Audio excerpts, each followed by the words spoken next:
নমস্কার, শুভ সকাল। আজকে একটা নতুন বিষয় নিয়ে আলোচনা করতে চলেছি। বিষয়টা খুবই গুরুত্বপূর্ণ।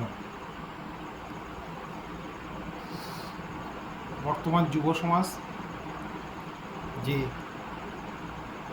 অনলাইন গেমিংয়ের মধ্যে দিয়ে তাদের ভবিষ্যৎকে নষ্ট করতে চলেছে, তার পরিপ্রেক্ষিতে ভারত সরকার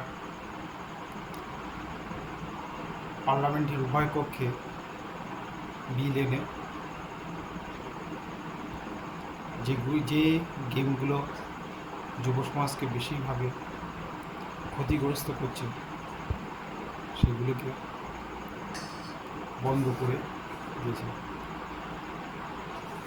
সত্যি একটা অভূতপূর্ব ব্যাপার যে আমাদের যুব সমাজের প্রায় 40% যাদের বয়স 15 থেকে 29-এর মধ্যে, সেই যুব সমাজ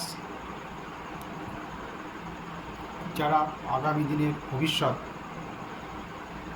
এবং দেশের চালিকা শক্তি, সেই যুব সমাজ যাতে এই গেমিংয়ের মাধ্যমে দিয়ে তাদের ভবিষ্যৎকে নষ্ট না হয়ে যেতে পারে, তার জন্য যে পদক্ষেপ নেওয়া হয়েছে সত্যি অভূতপূর্ব। হয়তো এই গেমিংয়ের বন্ধের ক্ষেত্রে কিছু কিছু মানুষ কর্মসংস্থান হারাবেন, কিছু কিছু সংস্থা যারা এই গেমগুলো চালিয়ে থাকে তাদের অনেক আর্থিক সংকটের মুখে পড়তে হবে।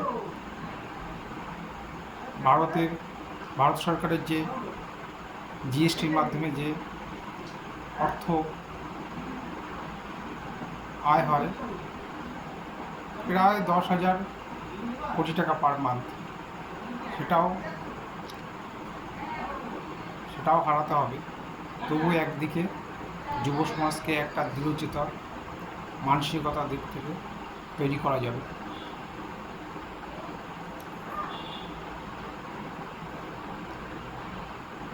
এই অনলাইন গেমিং কিছু কিছু ক্ষেত্রে,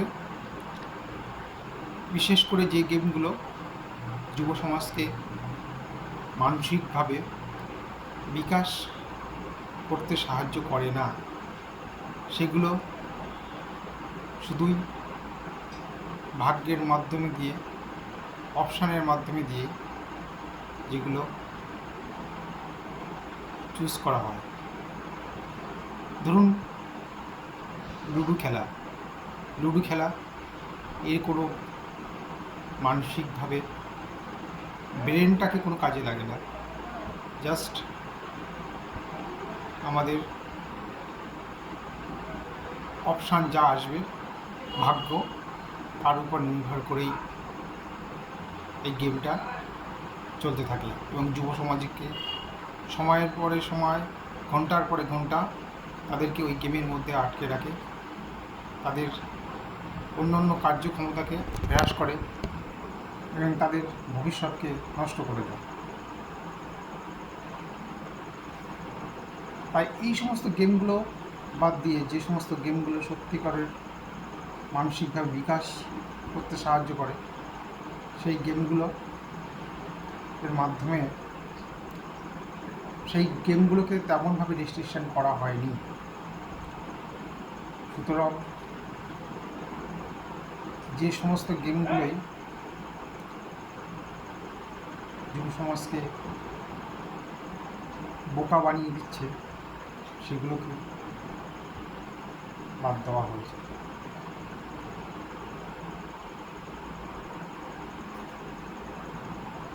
ঠিক আছে, আজ সংক্ষিপ্ত এইটুকুনি। ধন্যবাদ। আমার ভালো লাগলে আমার চ্যানেলটা সাবস্ক্রাইব, লাইক করবেন।